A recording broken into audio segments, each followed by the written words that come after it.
and so on that we have considered to get to the scoring that we have achieved.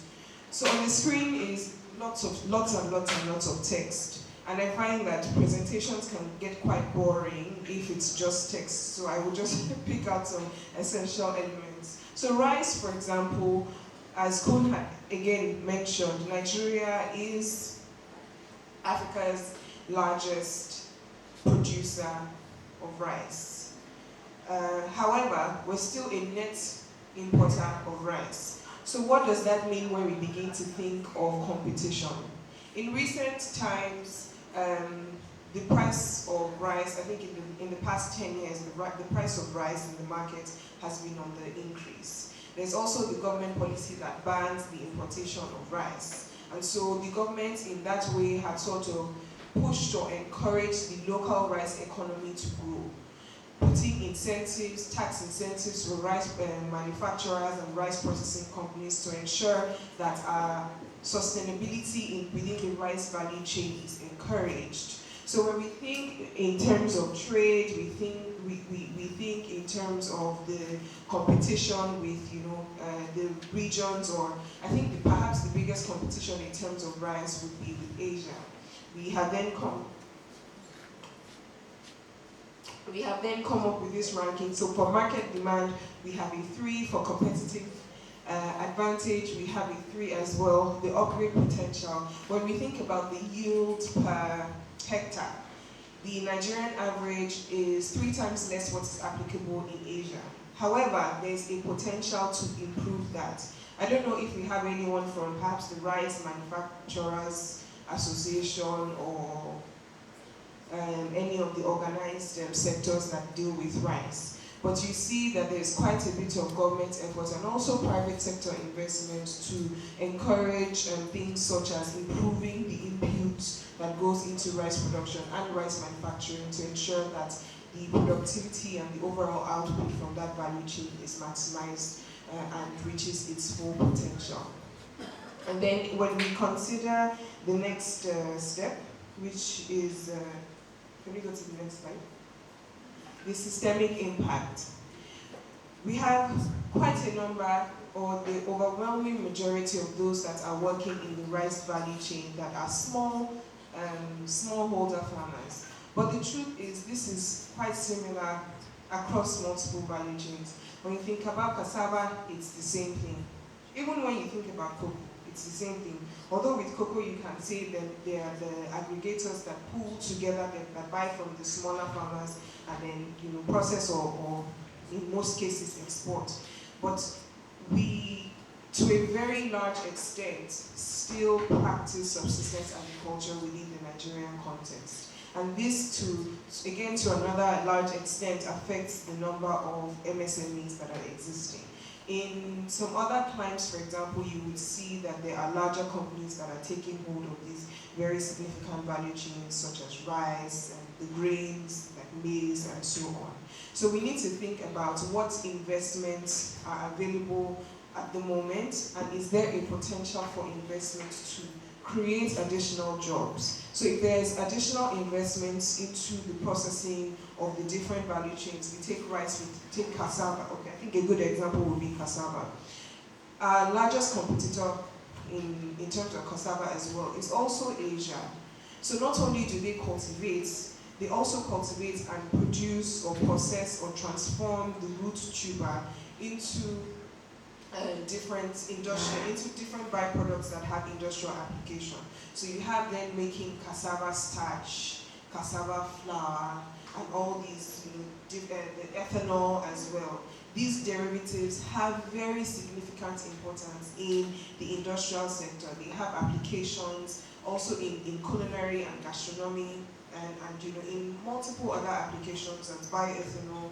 The waste from the stem, from the roots and everything can be further processed using anaerobic digestion and so on to generate electricity. So there's multiple applications, but to a large extent we haven't fully tapped into those potentials. There's a lot more to cassava than gari.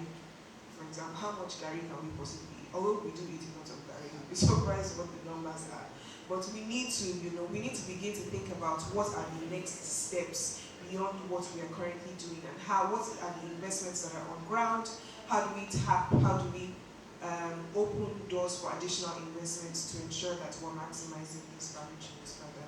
Same, for example, for oil palm. We have the large plantations in the southern area, the southern region of the country, that are producing large volumes, but nowhere again close to the yield or the production volume of what is produced in Asia. So oil palm, for example, a lot of the oil palm that is produced, that is cultivated and extracted in this country, the transformation typically doesn't go beyond the palm oil. That's the red oil that we see. But the nut inside has even more value. So when we begin to think about investments for value addition, what are the potentials? Is the private sector involved? Are there government policies that support transformation and value addition for these specific value chains? We then see that for some, there are higher potentials, and for some, perhaps there's still quite a bit of work that is required. Maybe we do not have the infrastructure, or we do not have the technical know-how. But I think in the long term, we can then begin to evaluate or think about what are the building blocks or the steps that we can put in place to ensure that those things are maximized in the medium to long term. And then the final criteria, which is feasibility. Can we have the next slide, please? Yes, looks at factors including private sector dynamism, potentials for public-private partnerships, and alignment with government policies. I think the Ministry of Agriculture has done quite a bit of work in identifying, key areas that can be expanded upon. There's the medium-term national development plan that indicates 6 value chains that the government is prioritizing to improve outputs specifically, but also to consider things such as mitigating the climate impact of those value chains and so on. Of those 6 value chains, we have rice included, we have cassava included, and we have tomato also included. So, within that context, we have some that have also been listed here. Cocoa, which has significant impact for exports within the country. There's enormous potential that can be extracted from the exportation of cocoa. It's currently one of the highest export value in terms of agricultural products within the country. There are government policies that support and encourage cocoa farmers or cocoa processors and so on. So when we begin to think about the role that the government has played, within the CPN, for example, there are different loan categories or low interest loans or grants and so on that are given to different agricultural value chains. So the point is to have those different factors within context of this project and see how we can identify the most important value chains that we can then take forward with the next step of this project. So the idea then would be, in our different breakout sessions, we would look at the scoring and agree or disagree with the justification that has been given on the criteria, and then aggregate that input and then share back with the room, and then we can finally agree on the final steps to take. I think we can go, yes. And another thing that we need to critically think about is the place that energy has in the different value chains. So if we look at, again, just using rice as a template, because if we go through all the 6, I think perhaps we'll leave here at 5 p.m. or something. There's energy application, could either be from manual or mechanical energy, thermal energy, or electricity. Within the Nigerian context, electricity also has a twofold approach. It could either be from the national grid or from, in very many cases, fossil fuel power generators. So you have your diesel generators, your petrol generators, and in some very rare instances, some best practice instances, We have energy that is generated from solar power, from hydropower, and so on. So if we think about where energy is applied in the different value chains, there's some aspects of the value chains that are energy intensive. And the objective is to identify those energy intensive aspects of the value chains and then see where the best practice examples have been piloted or have been implemented within Nigeria and outside Nigeria, and see how we can apply those here. So taking learnings from projects, from programs and so on that have been implemented in different areas and seeing how they're applicable in the value chains that we have identified. So if you take the grains, for example, in their value chain, there's quite some similarity. When you're processing rice, you do something called threshing.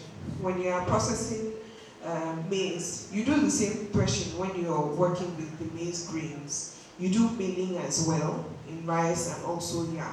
And some of these processes in smallholder farmer situations versus large-scale farmer situations, the energy consumption or the energy application can be quite different. So when we think about the energy applications, using the different scenarios, using the different value chains, we can then see what is working at the moment, what is not working, what can be improved, and then make our suggestions based on that. The next slide, please. As I mentioned before, there are some local best practices. There's a project that is, or technology that is, well, it's more of a